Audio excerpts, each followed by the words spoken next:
This is the Realme 8 Pro. Unang-unang mapapansin natin dito yung stunning back design nito na talaga namang head turner sa sobrang attractive. Meron tayong dalawang kulay na pwedeng pagpilian, Infinity Black at yung Infinity Blue.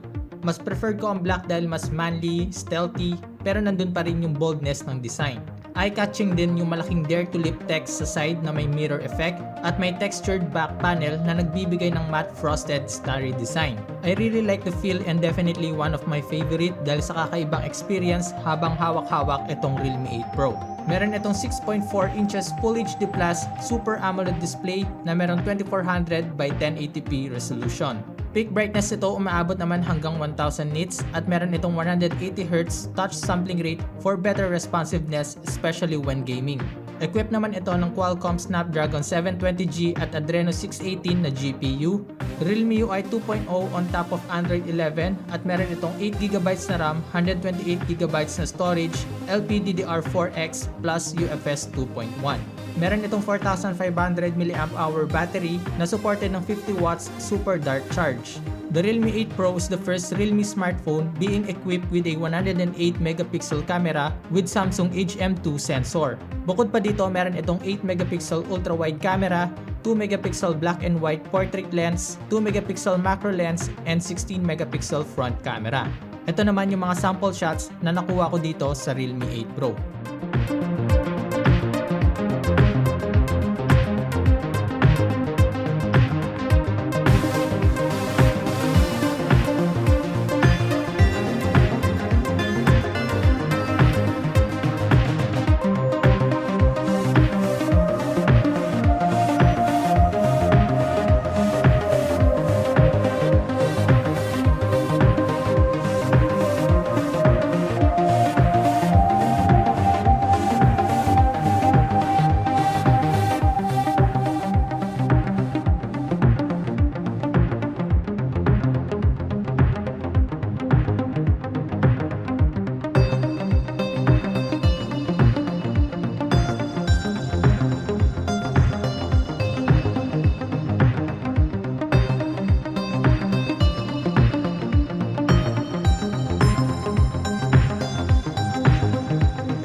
Alam ko marami nag-aabang sa phone na to, kaya abangan nyo rin ang full review ko dito, pati na rin ang official launching nito sa May 11, 2021, 6pm.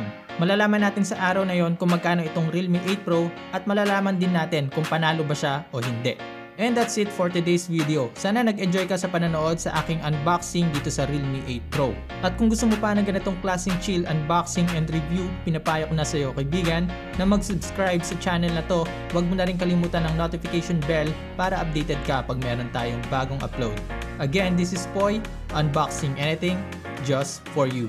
Hanggang sa muli nating pagkikita. Nice!